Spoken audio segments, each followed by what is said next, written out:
সাইয়েদনা ঈসা আলাইহিস সালাম দাজ্জালকে হত্যা করার জন্য ফিলিস্তিনের দামেস্কের জামে মসজিদের সবচেয়ে বড় মিনারার পাশে দুইজন ফেরেশতার পাখার উপরে ভর করে জমিনে নেমে আসবেন। এই জায়গাটা অনেক গুরুত্বপূর্ণ জায়গা। আল্লাহ বলেছেন বারাক না হাওলা, এই পুরো এলাকাটাকে আমি বরকত দিয়ে ছেয়ে দিয়েছি। পড়েন আল্লাহু আকবার। আবার এই জায়গায় বিশাল একটা যুদ্ধ হবে। ফিলিস্তিনের একটা শহর আছে আল গৌতা, এই গৌতা শহরে মুসলমানদের কেন্দ্রবিন্দু হবে। কিয়ামতের আগ দিয়ে যা যা ঘটবে সব এই ফিলিস্তিনে ঘটবে। এই জন্য তিন আর জাইতুনের কসম কাটার মধ্য দিয়ে ফিলিস্তিনের কসম কেটেছে কে? এই ফিলিস্তিনের বাইতুল হাম, যেটাকে বলে বেথেলহাম, এই বেথেলহাম সিটিতে ঈসা আলাইহিস সালামের জন্ম। সুবহানাল্লাহ পড়েন। মনে থাকবে কোন শহরে? বেথেলহাম। বেথেলহাম শহরে ঈসা আলাইহিস সালামের জন্ম। তার মানে আল্লাহ ঈসা নবীর জন্মস্থানের কসম কাটলেন। এরপরে আল্লাহ বললেন ওয়াতুরে সিনিন, তুর পাহাড়ের কসম, সিনাই পর্বতের কসম। তুর পাহাড় হলো মিশরে, মিশর হলো মূসা আলাইহিস সালামের জন্মস্থান। আর ওয়াহাদাল বালাদিল আমিন, এই নিরাপদ শহরের কসম, মানে মক্কাতুল মুকাররমার কসম। মক্কা মুকাররমা কার জন্মস্থান? জোরে বলেন, আরো জোরে বলেন। বিশ্বনবীর জন্মস্থান। তিনজন বড় বড় পয়গাম্বর যে তিন দেশে এসেছে, আল্লাহ তিনটা দেশের কসম কাটলেন। তিনটা বড় বড় শরীয়তের ধারক বাহক এই তিনজন নবী, উলুল আজমি মিনার রাসূল। এজন্য আল্লাহ বললেন ওয়াত্তিনি ওয়াজ-যাইতুনি ওয়া তুরি সিনিনা ওয়া হাযাল বালাদিল আমিন। তিন আর যাইতুনের কসম, মানে ফিলিস্তিনের কসম। ওয়া তুরি সিনিন, তুর পাহাড়ের কসম, মিশরের সবচাইতে উঁচু পাহাড়, যে পাহাড়ের চূড়ার উপরে উঠে সাইয়েদনা মূসা আলাইহিস সালাম সরাসরি আল্লাহর সাথে কথা বলেছেন। ওয়া কাল্লামাল্লাহু মূসা তাকলিমা, সরাসরি without any media, without any via, সাইয়েদনা মূসা আলাইহিস সালাম আল্লাহর সাথে কথা বলতেন। পৃথিবীতে চারটা আসমানি কিতাব সবচাইতে সেরা। এক হচ্ছে তাওরাত, দ্বিতীয়ত জাবুর, তৃতীয়ত ইনজিল, চতুর্থত কোরআন। তাওরাত আল্লাহ নাজিল করেছেন সাইয়েদনা মূসা আলাইহিস সালামের উপর, জাবুর নাজিল করেছেন দাউদ আলাইহিস সালামের উপর, ইনজিল নাজিল করেছেন ঈসা আলাইহিস সালামের উপর, আর বিশ্বনবীর উপর নাজিল করেছেন কোরআন। ঠিক কিনা? এই তাওরাতকে রব্বুল আলামিন স্বয়ং নিজ হাতে লিখে কাঠের ফলকের মধ্যে, তক্তার মধ্যে লিখে সাইয়েদনা মূসা আলাইহিস সালামকে দিয়েছে। সুবহানাল্লাহ। এটাকে আরবিতে বলে আলওয়াহ। লাউহের প্লুরাল হচ্ছে আলওয়াহ। কাঠের তক্তার মধ্যে আল্লাহ নিজে তাওরাত লিখেছেন। কিসের মধ্যে লিখছেন? কথা বলেন, শুনতেছেন? মনোযোগ আছে? কাঠের তক্তার মধ্যে তাওরাত লিখলেন। লিখে মূসা আলাইহিস সালামকে বললেন, মূসা ফিহি বুরহান, ফিহি হুদা, ফিহি হিদায়া। এই হচ্ছে তাওরাত কিতাব, আমি নিজ হাতে লিখে দিয়েছি। এর মধ্যে হেদায়েত আছে, এর মধ্যে বরকত আছে, এর মধ্যে বুরহান আছে, দলিল আছে। যাও এই কাঠের তক্তার মধ্যে লেখা তাওরাত কিতাবকে নিয়ে যাও, বনি ইসরাইলের কাছে এই তাওরাত কিতাবের দাওয়াত দাও। সাইয়েদনা মূসা আলাইহিস সালাম ছিলেন অনেক শক্তিশালী নবী। উনি ভাবলেন অল্প কয়েকটা তক্তা, কাউকে ডাকার দরকার নাই, আমার ভাই হারুন রে লাগবে না, আমি যথেষ্ট। আমার ভাই হারুন রে কষ্ট করে পাহাড়ের উপরে টেনে আনার দরকার নাই, 3-4টা তক্তা আমি নিজেই নিতে পারবো, নিজেই নিতে পারবো মনে করে সাইয়েদনা মূসা আলাইহিস সালাম আল্লাহর লেখা তক্তার উপরে যে তাওরাতের ফলক, এই ফলক ধরে টান দিয়েছে উঠানোর জন্য। আল্লাহ যেহেতু কিতাব দিয়েছে নিয়ে যায়, কিন্তু কি আজীব তামাশা, তক্তা ধরে কাঁধে তুলবে তো দূরের কথা, নাড়াতেই পারে না। সুবহানাল্লাহ, আসতে বলেন। নাড়াতেই পারেন। ওনার এত শক্তি, উনি এক থাপ্পড় মেরে ফেরাউনের বাবুর্চিকে ওই জায়গার মধ্যে দুনিয়া থেকে বিদায় করেছিলেন। এক ধাক্কা মারলে 10 জন 10 হাত দূরে যেয়ে পড়তো। উনি রেগে গেলে ওনার মাথার চুলগুলো টুপি আর পাগড়ি ভেদ করে উপরের দিকে এরকম খাড়া হয়ে দাঁড়িয়ে যেত। স্বয়ং মালাকুল মাউতকে থাপ্পড় মেরে চোখ কানা করে দিয়েছিলেন। এর কারণ মালাকুল মাউত মানুষের সূরাতে আসছিল, আর অনুমতি নেয় নাই। ঘরের মধ্যে ঢোকার আগে অনুমতির দরকার আছে না নাই? কি সুন্দর ইসলাম! হোয়াট এ প্রাইভেসি ইন ইসলাম! কত সুন্দর প্রাইভেসি ইসলাম আমাদেরকে শিখিয়েছে। আপনি ঘরে ঢুকবেন, অনুমতি নিয়ে ঢুকবেন। কার কথা? এক সাহাবী বললেন, নবী আমার ঘরে 2 ঘর। কয়টা? দুইটা মাত্র রুম, এক রুমে থাকি আমি আর এক রুমে থাকে আমার আম্মা জান, যেই আম্মা জানের বুকের দুধ খেয়ে আমি 10 মাস পেটের ভেতরে ছিলাম, 2 বছর বুকের দুধ খেয়ে বড় হলাম। আমার আম্মা জান থাকে এক রুমে, আমি থাকি আর এক রুমে। ও নবী, আমার মায়ের রুমে ঢোকার আগেও কি অনুমতি নেওয়া লাগবে নাকি? বিশ্বনবী বললেন, ও সাহাবা, আতুহিব্বু আন তারাহা উরিয়ানা, do you like to see your father naked? তুমি কি তোমার মাকে নেকেড দেখতে চাও? তুমি কি তোমার মাকে উলঙ্গ দেখতে চাও? সাহাবী বললেন, কাল্লা, কখনোই না। বিশ্বনবী বললেন, ইদান তাস্তাদিন, তোমার মাকে যদি উলঙ্গ দেখতে না চাও তাহলে অবশ্যই অবশ্যই অবশ্যই তোমার মায়ের ঘরে ঢোকার আগে অনুমতি নিয়ে ঢুকবা। সুবহানাল্লাহ। মায়ের ঘরে ঢোকার আগে অনুমতি নিতে হবে। তাহলে ভাইয়ের ঘরে, বোনের ঘরে, ভাবির ঘরে, হ্যাঁ, ঢুকাই যাবে না। ভাবির ঘরে ঢোকা যাবে? কারো ঘরে ঢোকার আগে অনুমতি নিতে হবে। এটাকে বলে প্রাইভেসি। ইসলামী প্রাইভেসি কি গুরুত্ব দেয়, কারণ আপনি হয়তো এমন একটা সময় চলে যাবেন ঘরের ভিতরে, ঘরের ভেতরে আপনার আম্মা ওই সময় হয়তো হালকা পোশাক পরে, সিম্পল কোনো কাপড় পরে শুয়ে আছে, ঠিক কিনা? ওই পোশাকে সে আপনার সামনে আসতে চায় না। আপনি যখন নক করবেন, আপনি যখন সালাম দিবেন, পারমিশন চাইবেন, সে হয়তো ওনাকে ঢেকে চাদর পরে সুন্দর করে জামাটা পরে তারপরে আপনার সামনে আসবে। চিল্লায় বলেন ঠিক কিনা? এজন্য অনুমতি নিয়ে ঢোকা ফরজ।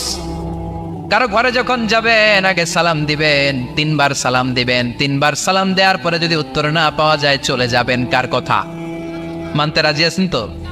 এগুলো মানি না, এই জন্যই ঘরে অশান্তি, ফ্যামিলিতে অশান্তি, চোখের হেফাজত নাই, নজরের হেফাজত নাই। এই নজরের লাগাম যদি টেনে ধরতে পারেন, ফ্যামিলির 50% সমস্যা এমনি চলে যাবে। চিল্লা এখন ঠিক কিনা? সাইয়েদনা মূসা আলাইহিস সালামের কাছে মালাকুল মাউত, মৃত্যুর ফেরেশতা, মানুষের সুরাতে এসেছিল, অনুমতি নেয় নাই, হুট করে ঘরে ঢুকছে, ঢুইকা কয়, আনা মালাকুল মাউত, আমি মৃত্যুর ফেরেশতা, জিইতু আন আকবাদা রূহাক, আপনার রূহ কবজ করতে আসছি। মূসা আলাইহিস সালাম দেখতেছে একদম সলিমুদ্দি। মূসা নবী দেখে কি, আর সলিমুদ্দি কয় কি, আমি মালাকুল মাউত। ভেজাল আছে না নাই? সাইয়েদনা মূসা আলাইহিস সালাম দেখে দিব্যি সাধারণ মানুষ, আর সে বলে আমি তোমার রূহ কবজ করতে এসেছি। মূসা আলাইহিস সালাম রেগে গেলেন, অনেক মেজাজ ওলা নবী ছিলেন, রাগের চোটে এক থাপ্পড় দিলেন। থাপ্পড় খেয়ে মালাকুল মাউতের এক চোখ নাই। বুখারীর বর্ণনা, ফাসাক্কাহু ফাফাকু আইনা, থাপ্পড় মারলেন, চোখ শেষ। মালাকুল মাউত বাঁচার জন্য দিলেন দৌড়, এক দৌড়ে আল্লাহর আদেশে আল্লাহর আরশে চলে গেলেন। যে বলে, মাবুদ এমন নবীর কাছে পাঠিয়েছেন, আরসালতানি ইলা আবদিন লা ইউরিদুল মাউত, এমন বান্দার কাছে পাঠিয়েছে ওই বান্দা মরতে চায় না, খালি মারতে চায়। কি করতে চায়?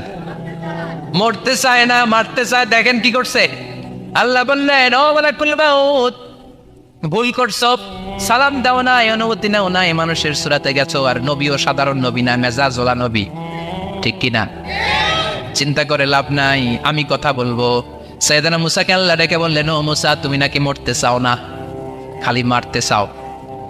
সাইয়েদনা মূসা বলেন, না মাবুদ, আমি তো চিনি নাই, এটা যে মালাকুল মাউত আমি তো চিনি নাই, চিনলে তো তার গায়ে আমি হাত তোলার সাহস করতাম না।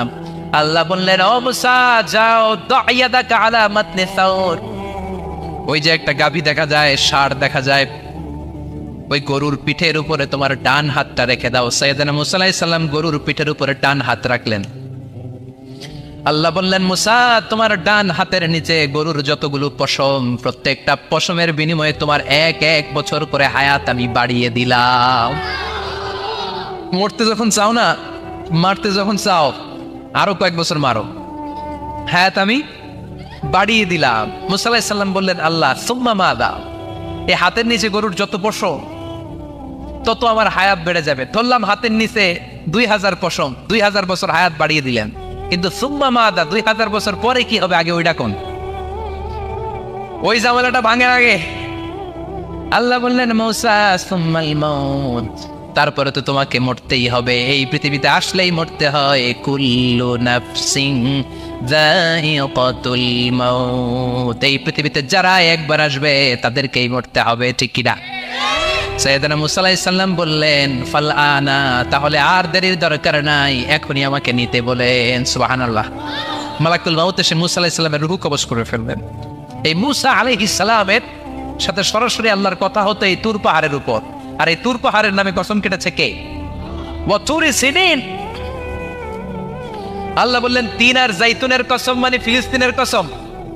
ও তুর সিনিন, তুর পাহাড়ের কসম, যেই তুর পাহাড়ের উপরে আমি তাওরাত কিতাব নাজিল করেছি। তাওরাত কিতাবটাকে কাঠের ফলকের মধ্যে লিখে বললেন মুসা নিয়ে যাও। মুসা আলাইহিস সালাম নিতে পারে না, মনে আছে? মনে আছে আপনাদের না ভুলে গেছেন?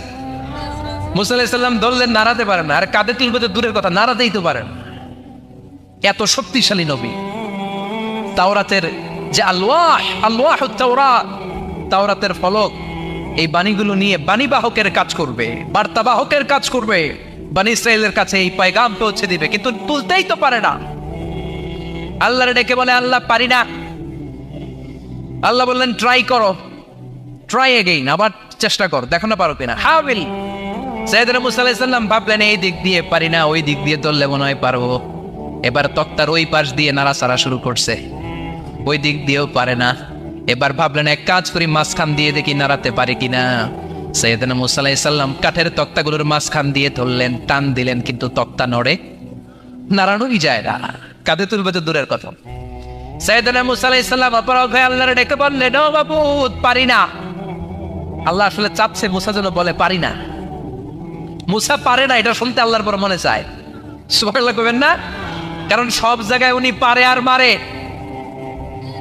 আজকে সাইয়েদনা মুসা আলাইহিস সালামের কণ্ঠে আল্লাহ শুনতে চায়, আল্লাহ আমি অপারগ, আমি পারি না। সাইয়েদনা মুসা আলাইহিস সালাম বলে, আল্লাহ সাইয়েদনা জিব্রাইলকে যদি বলেন আমারে যদি একটু সাহায্য করে, আমার কাঁধে তুলে দিলে আমি নিয়ে বাড়িতে যাব না। সাইয়েদনা জিব্রাইলকে একটু বলেন। আল্লাহ বললেন যাও জিব্রাইল, হেল্প আউট মুসা, মুসা আলাইহিস সালামকে সাহায্য কর। এবার সাইয়েদনা মুসা আলাইহিস সালাম ধরলেন এইদিকে, সাইয়েদনা জিব্রাইল ধরলেন এইদিকে। দুইজন মিলে তাওরাত লেখা কাঠের তক্তাগুলো উঠাতে চাইলেন, কিন্তু কি আজীব তামাশা, সাইয়েদনা জিব্রাইলও পারে না। সাইয়েদনা মুসা আলাইহিস সালাম বলেন, ও ভাই জিব্রাইল চলো জায়গা চেঞ্জ করে তুমি এদিক দিয়ে ধরো, আমি ওই দিকে ধরি, আবার জোরসে টান মারো। দেশ গ্রামে কয় না জোরসে টান, এইও সিস্টেমে দুইজন মিলে টানে, কিন্তু নাড়াতেই পারে না। আগে তো হাতে নিবে, তারপরে কাঁধে তুলবে, দুইজনেও পারে না। গায়ে যত জোর আছে সাইয়েদনা মুসা আলাইহিস সালাম জোরসে টান দিলেন, যত জোর, সব জোরকে একসাথে করে তিনি টান দিয়েছেন। টানের চোটে দেহের প্রতিটা লোমকূপ থেকে ঘাম বেরোতে শুরু করেছে।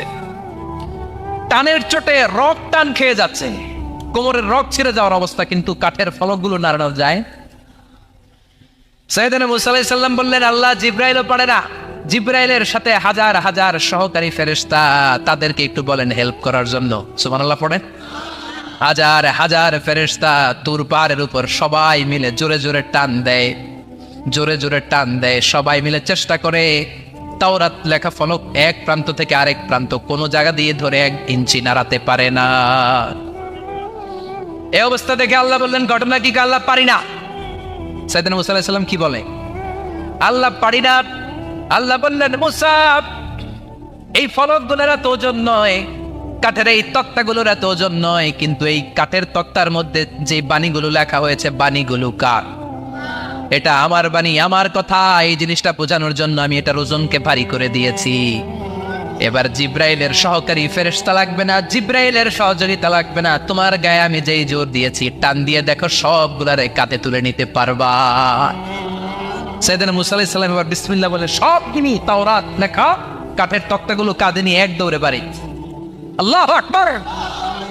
যেই পাহাড়ের উপর এই তক্তা টানাটানির ঘটনা ঘটেছে, পাহাড়টার নাম, এজন্য আল্লাহ বললেন, ওয়াত্তিনি ওয়াজ্জাইতুনি ওয়া তুরি সিনিনা ওয়া হাদাল বালাদিল আমিন। তিন আর জাইতুনের কসম, তুর পাহাড়ের কসম। আবার তুর পাহাড়ের মধ্যে নূরের তাজাল্লি দিয়েছে কে? فلما تجلى ربه جعله دكا وخر موسى صعقا। সাইয়েদনা মুসা আলাইহিস সালাম বললেন, আল্লাহ তোমাকে দেখতে চাই। আল্লাহ বললেন, দেখতে পারবে না, পাহাড়ের দিকে তাকাও, পাহাড়ের মধ্যে নূরের তাজাল্লি দেব, যদি পাহাড় টিকে যায় তাহলে দেখতে পাবা। আল্লাহ যখন তুর পাহাড়ের উপর তাজাল্লি মেরেছেন, পাহাড় ভেঙে খান খান হয়ে যায়। সাইয়েদনা মুসা আলাইহিস সালাম বেহুশ হয়ে যায়। এই বেহুশ হওয়ার ঘটনা আর পাহাড় জ্বলে ছাই হওয়ার ঘটনা যেখানে ঘটেছে, ওই পাহাড়টার নাম জোরে বলেন। ওই তুর পাহাড়ের কসম কেটেছে কে? ওয়াতুরি 2285 মিটার উঁচু, অনেক উঁচু পাহাড়।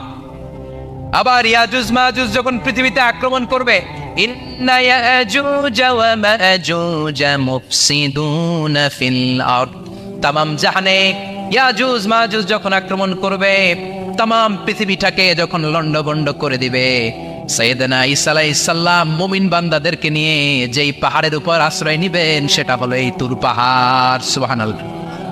ঈসা আলাইহিস সালাম মুমিনদেরকে নিয়ে এক পাহাড়ে চলে যাবেন এই ইয়াজুজ মাজুজের অত্যাচার থেকে বাঁচার জন্য। এদেরকে ইংরেজিতে বলে Gog Magog. If you search in Google by writing Gog and Magog, আপনি পেয়ে যাবেন ইয়াজুজ মাজুজের কাহিনী। হাত্তা ইযা ফুতিহাত ইয়াজুজ ওয়া মাজুজ ওয়া হুম মিন কুল্লি হাদাবি ইয়ানসিলুন, লক্ষ লক্ষ ইয়াজুজ মাজুজের বাহিনী আসবে। এই ইয়াজুজ মাজুজের বাহিনীর অত্যাচার, অবিচার, অনাচার, জুলুম থেকে, মারামারি থেকে বাঁচার জন্য মুসলমানরা ঈসা আলাইহিস সালামের নেতৃত্বে যেই পাহাড়ের উপর আশ্রয় নিবেন, ওই পাহাড়ের নাম হলো তুর পাহাড়। ওই পাহাড়ের নাম কি? কোরআনে অনেকবার আল্লাহ তাআলা এই তুর পাহাড়ের কথা বলেছেন। আমি নিজে এই তুর পাহাড়ের চূড়ায় উঠেছি 2 বার। পাথরের পাহাড়, মাঝরাতে উঠতে হয়। এই তুর পাহাড়ের নিচে একটা গির্জা আছে, খ্রিস্টানদের প্রাচীনতম গির্জা, সেন্ট ক্যাথেরিনা গির্জা। এই গির্জার ভিতরে ঢুকেছিলাম দেখার জন্য। এটা পবিত্র জায়গা। মুসা আলাইহিস সালাম যখন যাচ্ছিলেন, আল্লাহ বললেন ফাখলা'না আলাইক ফাখলা'না আলাইকা ইন্নাকা বিল ওয়াদিল মুকদ্দাসি তুয়া, শুজ অফ, জুতা খুলে ফেলো। মুসা জুতা খুলে ফেলো। ইন্নাকা বিল ওয়াদিল মুকদ্দাসি তুয়া, you are in a very holy valley, very sacred valley. একটা পবিত্র উপত্যকায় তুমি এসেছো। এর চাইতে উন্নত এবং পবিত্র উপত্যকা আমি মহাবিশ্বে কোথাও সৃষ্টি করি নাই। চিল্লায় পড়েন সুবহানাল্লাহ। মাঝরাতে এই তুর পাহাড়ে উঠতে হয়, ব্যাকপ্যাক নিয়ে যেতে হয়, সেখানে পানি টানি খাবার দাবার নিয়ে ওঠা লাগে। 3-4 ঘন্টা লাগে উঠতে, নামতে আবার 3-4 ঘন্টা। সকালে 10টা-11টার পরে আর তুর পাহাড়ে থাকা যায় না, কারণ আমাদের বাংলাদেশের পাহাড়গুলো মাটির পাহাড়, তুর পাহাড় হচ্ছে পাথরের পাহাড়। পাথরের পাহাড়ে যখন সূর্যের আলো লাগে, পাথরের পাহাড় গরম হয়ে যায়। আমরা মাঝরাতে উঠতে শুরু করলাম। আমরা যখন উঠতেছি দেখলাম খ্রিস্টিয়ান কমিউনিটির একটা গ্রুপ, তারাও উঠছে, ইহুদিদের একটা গ্রুপও উঠছে, কারণ এটা 3 ধর্মের লোকদের কাছে তীর্থস্থান। এই তুর পাহাড়ের চূড়ায় ছোট্ট একটা মসজিদ আছে, 7-8 জন নামাজ পড়া যায়। খ্রিস্টানদের একটা গির্জা আছে, ইহুদিদের একটা সিনাগগ আছে। ফজরের সময় উঠলাম, পুরো সিলসিলাতুল জিবাল তুর পাহাড় দেখলাম, অবাক হলাম। এই পাহাড়ে বিশ্বনবী মেরাজের রাতে নেমে দোয়া করেছেন, ঠিক কিনা? এই পাহাড়ে ঈসা আলাইহিস সালাম মুমিনদেরকে নিয়ে ইয়াজুজ মাজুজের আক্রমণ থেকে বাঁচার জন্য আশ্রয় নেবেন। এই তুর পাহাড়ের কসম কোরআনের ভেতরে কেটেছে কে? এজন্য আল্লাহ বললেন ওয়াত্তিনি ওয়াজ-যাইতুনি ওয়া তুরি সিনিন ওয়া হাযাল বালাদিল আমিন। তিন আর যাইতুনের কসম, ওই মিশরের তুর পাহাড়ের কসম, ওয়া হাযাল বালাদিল আমিন, এই নিরাপদ শহরের কসম। শহরটার নাম কি? কি নাম? এই নিরাপদ শহর দ্বারা আল্লাহ বুঝিয়েছে মক্কা, না ফিলিস্তিন না। ফিলিস্তিন হচ্ছে প্রথমটা, কিন্তু হাযাল বালাদিল আমিন, এই নিরাপদ শহর দিয়ে আল্লাহ বুঝিয়েছেন মক্কা শহরকে। চিৎকার করে বলবেন কোন শহর? মক্কা শহর। এই মক্কা শহরের আগের নাম বাক্কা। মক্কার আগের নাম কি? জোরে বলেন, আরো জোরে। ইন্না আউওয়ালা বাইতিন উদিআ লিন-নাসি লাল্লাযী বিবাক্কাতা মুবারাকা হুদাল লিল আলামিন। নিশ্চয়ই পৃথিবীর সর্বপ্রথম ঘর যেই শহরের মধ্যে আমি আল্লাহ স্থাপন করলাম, শহরটার নাম হলো বাক্কা শহর। কি শহর? এই বাক্কা পরে চেঞ্জ হয়েছে মক্কা। আল্লাহু আকবার। তার মানে আজকে জানলেন মক্কা শহরের আগের নাম হলো বাক্কা। আগের নাম কি? মক্কা শহরে অনেক হোটেল আছে, হোটেলের নাম ফুন্দুক বাক্কা। দেখছেন? ফুন্দুক বাক্কা মানে বাক্কা হোটেল। এই বাক্কা হচ্ছে মক্কার আগের নাম, মনে থাকবে। আল্লাহ বললেন হাযাল বালাদিল আমিন, এই নিরাপদ শহরের কসম, এই শহরের যে নিরাপদ শহর পৃথিবীর মধ্যে। ইউসাউইরুকুম ফিল আরহামি কাইফা ইয়াশা লা ইলাহা ইল্লা হুয়াল আজিজুল হাকীম। তিনি হলেন এমন সত্তা যিনি মায়ের পেটে থাকা অবস্থায় তোমাদের চেহারার ডিজাইন করে দিয়েছে। চিল্লায়া বলেন সুবহানাল্লাহ। তাহলে 4টা কসম কেটে আল্লাহ যে দামি কথাটা বললেন, লাকাদ খালাকনাল ইনসানা ফি আহসানি তাকওয়িম, সুন্দর আকৃতিতে তৈরি করেছি। এজন্য সুন্দর চেহারাটা নিয়ে যখন আয়নার সামনে দাঁড়াবেন, তখন আপনি আয়নার দোয়া পড়বেন আল্লাহুম্মা হাসসানতা খালকি ফাহসিন খুলুকি। বিশ্বনবীর চেহারা সুন্দর বেশি না কম? জোরে বলেন। চাঁদের চেয়ে সুন্দর তুমি নবী আমার কামলিওয়ালা, চাঁদের চেয়ে সুন্দর তুমি নবী আমার কামলিওয়ালা, দু জাহানের বাদশা তুমি প্যারা নবী সাল্লাল্লাহু আলা, দু জাহানের বাদশা তুমি প্যারা নবী সাল্লাল্লাহু আলা, চাঁদের চেয়ে সুন্দর তুমি নবী আমার কামলিওয়ালা। সুবহানাল্লাহ। বিশ্বনবীর চেহারাটা বড় সুন্দর ছিল। এত সুন্দর চেহারার মানুষ পৃথিবীতে দ্বিতীয়টা নাই। ওই চেহারা নিয়ে বিশ্বনবী আয়নার সামনে যখন দাঁড়াতেন, উনি বলতেন আল্লাহুম্মা হাসসানতা খালকি ফাহসিন খুলুকি। এর মানে হলো, আল্লাহ আমার চেহারাটা আপনি যেমন সুন্দর করেছেন, আমার চরিত্রটাও সুন্দর করে দিয়ে। This is the attitude. এটাকে বলা হয় attitude. What a marvellous amazing attitude he belongs. বিশ্বনবীর কি সুন্দর অ্যাটিটিউড ছিল। সুন্দর চেহারা নিয়ে আয়নার সামনে দাঁড়িয়ে তিনি বলতেন, আল্লাহ আমার চেহারাটা যেমনি সুন্দর করেছো, আমার চরিত্রটাকেও সুন্দর করে দাও। আমার বাহিরটা যেমন সুন্দর, আল্লাহ আমার ভেতরটারেও সুন্দর করে দিও। পড়েন আমিন। এই আয়নার দোয়া পারেন তো? আয়নার সামনে দাঁড়ায় এই দোয়া পড়েন তো? নাকি বলেন আয়না বসাইয়া দিও কলবের ভিতর? এগুলো বলবেন? পড়েন আল্লাহুম্মা হাসসানতা খালকি ফাহসিন খুলুকি, আল্লাহুম্মা হাসসানতা খালকি ফাহসিন খুলুকি। হে আল্লাহ, সবাই বলেন হে আল্লাহ, তুমি আমার চেহারাটা সুন্দর করেছো, তুমি আমার চরিত্রটাও সুন্দর করে দিও। আমিন। আর জোরে পড়েন আমিন। এই জন্য নিজে যখন আয়নার সামনে দাঁড়াবেন এটা বলবেন, আপনার স্ত্রী যখন আয়নার সামনে দাঁড়ায় তখন এইটা বলবেন, আপনার বাচ্চা যখন আয়নার সামনে দাঁড়ায় তখন এই দোয়া পড়বেন। রাজি আছেন তো? আয়নার সামনে দাঁড়িয়ে আমরা বলবো হাসসানতা খালকি, আল্লাহ তুমি আমার চেহারাটা সুন্দর করেছো। আমরা সবাই সুন্দর, আমরা সবাই সুন্দর। যার কালার কালো, কালো চামড়ার লোক, তার মধ্যে একটা সৌন্দর্য আছে না নাই? আল্লাহ বললেন এই কালো আর দলো এগুলো তো বাইরে। ওয়াখতিলাফু আলওয়ানিকুম ওয়ালসিনাতিকুম, তোমাদের গায়ের রঙের ভিন্নতা, ভাষার ভিন্নতা, এগুলো আল্লাহর মিরাকেল। একজন সাদা, একজন কালো, একজন ধূসর বর্ণের, এক একজনের চেহারার সাথে আরেকজনের চেহারার মিল নাই। সুবহানাল্লাহ। এটাই সৌন্দর্য। এজন্য আল্লাহ বললেন লাকাদ খালাকনাল ইনসানা ফি আহসানি তাকওয়িম, আমি গোটা মানব জাতিকে চমৎকার একটা স্টাইল দিয়ে তৈরি করেছি। এই স্টাইলের সাথে পৃথিবীর কোনো প্রাণীর কোনো মিল থাকে না। সুবহানাল্লাহ।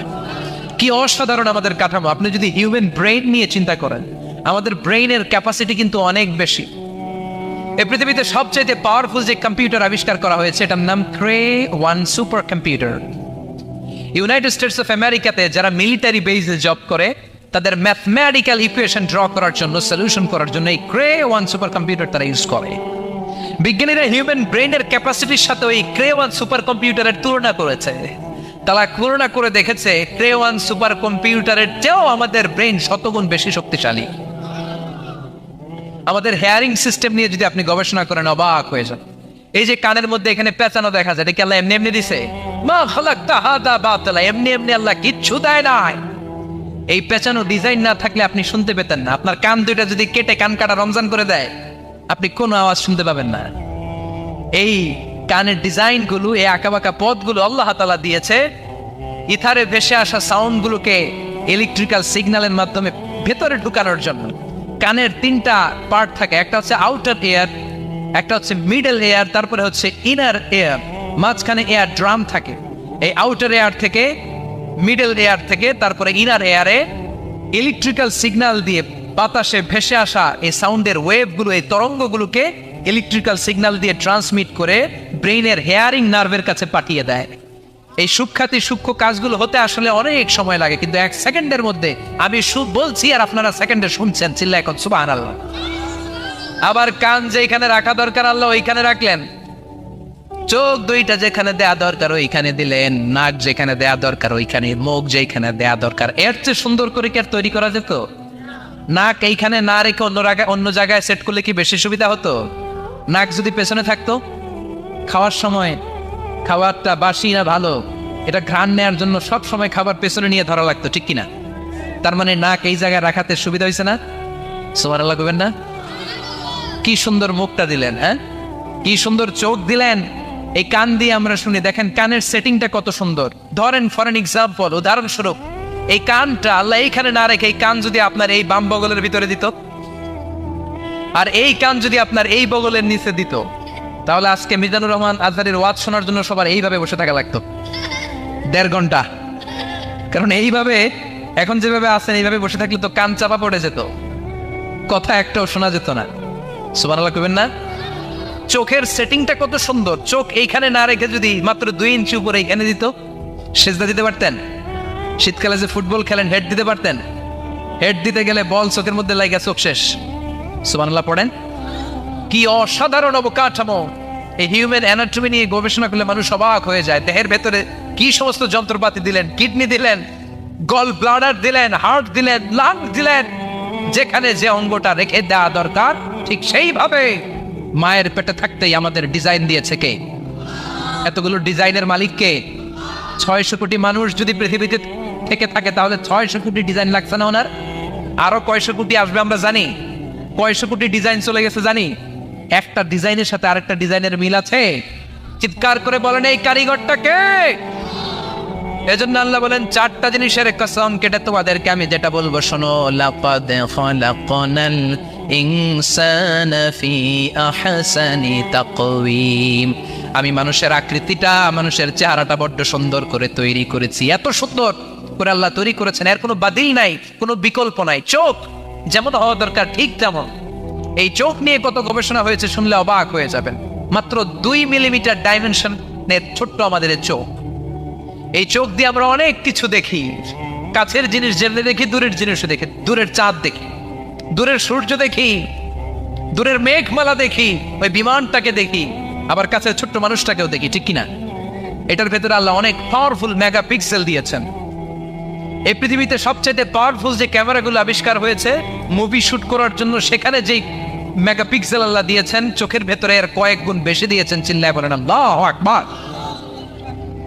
এই চোখ দিয়ে মেডিকেল সায়েন্স বলছে human ice can identify more than 10 million colours. 1 মিলিয়নে 10 লক্ষ, 10 মিলিয়নে কত? 1 কোটি। তার মানে এই চোখ দিয়ে আমরা আমাদের এক একটা চোখ দিয়ে 1 কোটি ধরনের রং শনাক্ত করতে পারি। এক লাল রঙের মধ্যে কত লাল, লাইট রেড, ডিপ রেড, কত ধরনের মিক্স করে কত কালার হয়, সবকিছু চোখ দিয়ে আমরা ধরতে পারি। চিল্লায় বলেন আল্লাহু আকবার। জিহ্বা দিয়ে স্বাদ নেওয়ার সুযোগ দিলেন। এই জিহ্বার পার স্কয়ার সেন্টিমিটারে টেস্ট বাড রয়েছে 184টা। সেই হিসাবে আপনার জিহ্বার উপরিভাগ দিয়ে আপনি 10,000-এরও বেশি ধরনের খাদ্যের স্বাদ আস্বাদন করতে পারেন। চিৎকার করে পড়েন আল্লাহু আকবার। এক একটা অঙ্গ নিয়ে যদি আপনি গবেষণা করেন, কত কাজ করার সুযোগ আল্লাহ তাআলা দিয়ে দিলেন। 206টা নাকি হাড্ডির পিস রেখেছে আল্লাহ এক একটা দেহের ভিতরে। 206টা না, 206টা হাড় আছে। আমাদের প্রত্যেকের দেহের ভিতরে কয় পিস হাড্ডি? কথা কয় না? 206টা। সবচেয়ে ছোট হাড়টা আছে কানের ভেতরে। সুবহানাল্লাহ পড়েন। সবচেয়ে ছোট হাড়। এক একটা অঙ্গ কত সুন্দর এরকম বেন্ড করা যায়, হাত পা নাড়ানো যায়, এইখানে একটা টুইস্ট করা যায়, এইখানে টুইস্ট করা যায়, আবার কবজি টুইস্ট করা যায়, আবার এইখানে এক একটা আঙ্গুলে কতগুলো টুইস্ট করা যায়। সুবহানাল্লাহ কইবেন না? কত কাজ এ হাতের। এই হাত দিয়ে ঘুষি মারা যায়, হ্যাঁ, হাত দিয়ে আটার খামির বানানো যায়, হাত দিয়ে ভারী জিনিস উত্তোলন করা যায়। আবার এই হাত দিয়ে দেখেন ক্রিকেটাররা কি সুন্দর বল করে। এটা দিয়ে স্পিন বল করে, লেগ স্পিন করে, অফ স্পিন করে, পেস বল করে। এক হাতের মধ্যে কত কারসাজি। সুবহানাল্লাহ করে না? আবার বা হাতে স্পিন করে না, বল এদিকে পড়ে ওইদিকে চলে যায়, আছে না নাই? আবার এই আঙ্গুল দিয়ে কত কাজ। বাজার থেকে বাজার করে যখন বাজারের ব্যাগ যখন নিয়ে আসেন, হাতে ধরেন নাকি আঙ্গুলে ধরেন, কত কাজ। এই আঙ্গুল দিয়ে মোবাইল টিপে আমরা মোবাইল ইউজ করি, আঙ্গুল দিয়ে ল্যাপটপে আমরা টাইপ করি। ডাক্তাররা এই আঙ্গুল দিয়ে সুই ইউজ করে সূক্ষ্ম সূক্ষ্ম সার্জারির কাজগুলো করে। অবাক হয়ে যাবেন এই আঙ্গুলের কত কাজ। এই আঙ্গুল দিয়ে আবার এখন ক্রিকেটেও এরকম 2 আঙ্গুল তুললে ছক্কা, আছে না নাই? আবার 1 আঙ্গুল তুললে আউট, আবার এটা তুললে ভিক্টরি, বিজয় চিহ্ন। দেখবেন যত নেতা খেতা করে পুলিশে ধরে এটা দেখায়, আছে না নাই? এইভাবে কত ধরনের নমুনা আমরা ইউজ করি। কতভাবে হাতগুলোকে ইউজ করি, কতভাবে পা গুলোকে ইউজ করি। দেহের এই সৌন্দর্য আমাদের দান করেছে কে? লাকাদ খালাকনাল ইনসানা ফি আহসানি তাকওয়িম। আমি মানুষকে সব চাইতে সুন্দর আকৃতিতে তৈরি করেছি। সুবহানাল্লাহ পড়েন, চিল্লায় পড়েন আল্লাহু আকবার। আল্লাহ বললেন মানুষ সব চাইতে সেরা, মানুষ হলেন সব চাইতে সেরা। মানুষ যখন সেরা হয়, মানুষের চাইতে সেরা কেউ হয় না। আবার মানুষ যদি নিকৃষ্ট হয়ে যায়, মানুষের চাইতে নিকৃষ্ট কেউ হতে পারে না, ঠিক কিনা? আল্লাহ বললেন মানুষের আকৃতি আমি বড্ড চমৎকার করে বানালাম। সবচেয়ে সুন্দর আকৃতি মানুষের, সবচেয়ে সুন্দর আকৃতি কার? জোরে বলেন, সবচেয়ে বেশি মর্যাদা কার? আশরাফুল মাখলুকাত কে? আশরাফুল মাখলুকাত কে? চিল্লায়া বলেন। নাকি হাতি, রয়্যাল বেঙ্গল টাইগার? শক্তিশালী না এটা? এটা তো মানুষ খেয়ে ফেলায়, তো এটাই না আশরাফুল মাখলুকাত হওয়া দরকার? হাতি সবচেয়ে শক্তিশালী না? তো এটাই না আশরাফুল মাখলুকাত হওয়া দরকার? এগুলো কোনটাই আশরাফুল মাখলুকাত না। আশরাফুল মাখলুকাত হচ্ছে মানুষ। আশরাফুল মাখলুকাত কি? চিল্লায় বলেন আশরাফুল মাখলুকাত কে? এজন্য আল্লাহ বললেন লাকাদ খালাকনাল ইনসানা ফি আহসানি তাকওয়িম। আমি মানুষকে চমৎকার আকৃতি দিয়ে তৈরি করেছি। সুম্মা রাদাদনাহু আসফালা সাফিলিন। আবার মানুষকে আমি একেবারে নিম্নগামী করেছি। উপরে যেমনি নিয়েছি, আবার মানুষকে নিম্নগামীও করেছি। তার মানে মানুষ যদি সম্মানিত হয়, মানুষের চেয়ে বেশি সম্মানিত কেউ হতে পারে? মানুষ যদি সম্মানিত হয়, মানুষের চেয়ে সম্মানিত হওয়ার সুযোগ কারো আছে? দলিল কি? দলিল হচ্ছে বিশ্বনবী যখন মেরাজে যাচ্ছিলেন, একটা সার্টেন লেভেল, যে একটা নির্দিষ্ট জায়গায়, যে সাইয়েদনা জিব্রাইল বললেন ইয়া রাসূলুল্লাহ আমি আর উপরে যেতে পারবো না, আমার খেলা এই জায়গায় শেষ, নবী আপনার খেলা এখন শুরু। সুবহানাল্লাহ। ও নবী, এই জায়গার নাম সিদরাতুল মুনতাহা, এটা সীমান্ত বৃক্ষ, এটা হচ্ছে বর্ডার এরিয়া। কি এরিয়া? এটা হলো বর্ডার এরিয়া, এখানে আমার খেলা শেষ। আজীবন আমি এই জায়গায় এসে কান পেতে আল্লাহর অর্ডার শুনেছি, আর ওই অর্ডার তামিল করার জন্য দুনিয়াতে নেমেছি। আমি জিব্রাইলের উপরে যদি 1 ইঞ্চি উপরে ওঠার চেষ্টা করি, আমার শত শত পাখাগুলোকে জ্বালিয়ে ছাই করে দিবে কে? সাইয়েদনা জিব্রাইলের উপরে যেতে পারে নাই। যেখানে সাইয়েদনা জিব্রাইলের খেলা শেষ, ওইখানে বিশ্বনবীর খেলা শুরু হয়েছিল। কোন সুবহানাল্লাহ। তার মানে মানুষ যখন উপরে ওঠে, এত উপরে উঠে যায়, ফেরেশতাদেরকেও হার মানিয়ে ফেরেশতাদের উপরে চলে যায়। আবার মানুষ যখন নিচে নামতে শুরু করে, শয়তানকেও হার মানিয়ে নিচে চলে যায়, ঠিক কিনা? তার মানে হাইয়ার হলে সব দিক দিয়ে হাইয়ার, হাইয়েস্ট তো অল ক্রাইটেরিয়াতে সে হাইয়েস্ট, লোয়েস্ট তো অল ক্রাইটেরিয়াতে সে লোয়েস্ট। মানুষ ভালো হলে এর চেয়ে ভালো আর হয় না, মানুষ খারাপ হলে তার চাইতে খারাপ আর হয় না। এজন্য আল্লাহ বললেন সুম্মা রাদাদনাহু আসফালা সাফিলিন। মানুষকে যেমনি আমি সুন্দর আকৃতি দিয়ে তৈরি করেছি, আবার ওই মানুষকে আমি আল্লাহ নিম্নগামী করেছি। যেটা উপরে ওঠে ওইটা আবার নিচেও নামা লাগে, ঠিক কিনা? নিরাশ হবেন না, হতাশ হবেন না, হাল ছাড়বেন না, ভরসা রাখুন কার উপর? মনে থাকবে এই সূরার সেন্ট্রাল থিম বা সাবজেক্ট ম্যাটার, কেন্দ্রীয় আলোচ্য বিষয় হচ্ছে নিরাশ হওয়া যাবে না, হতাশ হওয়া যাবে না, হাল ছেড়ে দেওয়া যাবে না, ভরসা রাখতে হবে কার উপর? এজন্য আল্লাহ আলোর কথা বলেছেন। সুবহানাল্লাহ পড়েন। এই সূরা নাজিলের একটা ব্যাকগ্রাউন্ড আছে, শুনবেন? কোন প্রেক্ষাপটে নাজিল হলো শুনবেন? এই সূরাটা হচ্ছে সূরাতুদ দুহা, হচ্ছে মাক্কি সূরা। কি সূরা? সবাই কোন? মাক্কি সূরা, এবং মাক্কি যুগের একেবারে শুরুর দিকে নাজিল হওয়া সূরা। বিশ্বনবীর কাছে কোরআনের শুরুর দিকে যে সমস্ত আয়াত নাজিল হয়েছে, বিশ্বনবী প্রচার করেছেন। কারণ আল্লাহ বলেছেন বাল্লিগ মা উনজিলা ইলাইক, নবী আপনার কাছে আমি যা নাজিল করেছি প্রচার করে দেন, প্রচার করে দেন। তো যাই নাজিল হতো বিশ্বনবী প্রচার করে দিত। হঠাৎ করে কোরআন নাজিল হওয়া বন্ধ হয়ে গেল, আর নাজিল হয় না। বিশ্বনবী started to miss the revelation, কোরআনকে খুব মিস করতে লাগলেন। কিরে, কি সুন্দর জিবরাইল আসতো, কোরআন নিয়ে, ওহী নিয়ে, আসে না কেন? নাজিল হচ্ছে না কেন? এখন বিশ্বনবী কোরআন পেলে কোরআন প্রচার করত, কোরআনের আয়াতগুলো সবার সাথে শেয়ার করত। এখন নাজিল হয় না, শেয়ারও করতে পারে, প্রচারও করতে পারে প্রচার কার্যক্রম বন্ধ। কাফেরদের মধ্যে গুনগুন শুরু হয়ে গেল, মুহাম্মদ তোর রব তোরে ভুলে গেছে। নাউজুবিল্লাহ কবেন না? তোমার রব তোমারে ভুলে গেছে, তোমার আল্লাহ তোমার উপর অসন্তুষ্ট হয়েছে।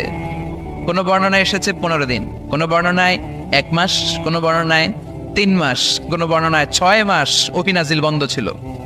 বিষ্ণুনবী ওহীকে মিস করতে লাগলেন। ঘটনা কি? ওহী নাজিল হয় না কেন? আমি এখন কি প্রচার করব? বিষ্ণুনবী আর কিছুই প্রচার করতে পারছেন না, নাজিলও হয় না, উনিও প্রচার করতে পারেন না। কারণ বিষ্ণুনবী তো মন গড়া কিছু বলেন না। বলেন ওয়ামা ইয়ানতিকু আনিল হাওয়া ইন হুয়া ইল্লা ওয়াহয়ুই ইউহা। আল্লাহর ওহী আসলে বিশ্বনবী বলে, তা না হলে বিশ্বনবী বলে। বিশ্বনবী যাই নাজিল হতো প্রচার করে দিতেন, যা তোনার উপর অবতীর্ণ হতো মানুষের সাথে শেয়ার করে দিতেন। এখন আয়াত নাজিল হয় না, বিশ্বনবীও শেয়ার করতে পারে না। সাহাবারা বলল বিশ্বনবী আয়াত নাজিল হয় না কেন? বিশ্বনবী বলে আমি কিছু জানি না। কাফির মুশরিক মহলে গুনগুনানি শুরু হয়ে যায়। ঘটনা কি? মুহাম্মাদের রব মুহাম্মদ রে বুইল্লা গেছে, মুহাম্মদের রব মুহাম্মদের ছাইরা দিছে, মুহাম্মদের আর পছন্দ করে না, এজন্য কোনো আয়াত নাজিল করে না। বিশ্বনবীর চাচি আবু লাহাবের স্ত্রী উম্মে জামিল বলল, মুহাম্মদ তোমার শয়তানটা বুঝি তোমার কাছে আসে না? এই শয়তান দ্বারা উদ্দেশ্য নিয়েছে জিবরিল আলাইহিস সালামকে। নাউজুবিল্লাহ পড়েন। এবার বিশ্বনবী টেনশনে পড়ে গেলেন, ঘটনা কি রে? কি ভুল আমার হয়? কি অন্যায় আমি করলাম? কি ভুল আমার হচ্ছে? কি ত্রুটি আমার, যে কারণে আল্লাহ আমারে পছন্দ করে না? 3 মাস 6 মাস হয়ে যায়, আকাশ থেকে কোনো ওহী নাজিল হয় না। কি আমি করলাম? আমার মনে হয় আমার কোনো ভুল হয়েছে, আমার কোনো ত্রুটি হয়েছে, অন্যায় হয়েছে, যে কারণে আমার আল্লাহ আমারে পছন্দ করে না। মাঝে মাঝে আমাদের জীবনে এরকম হতাশা আসে না নাই? কিরে আমি এত দোয়া করি কবুল হয় না কেন? আমার জীবনে এত দুঃখ কেন? আমার জীবনে এত কষ্ট কেন? আমার জীবনে তো ভালো কিছু হয় না, সবাই হুর হুর করে এগিয়ে যায়, কত সুন্দর ক্যারিয়ার, বিসিএস হয়ে যায়, সরকারি জব হয়ে যায়, ব্যবসায় লালে লাল, আমার তো কিছু হয় না।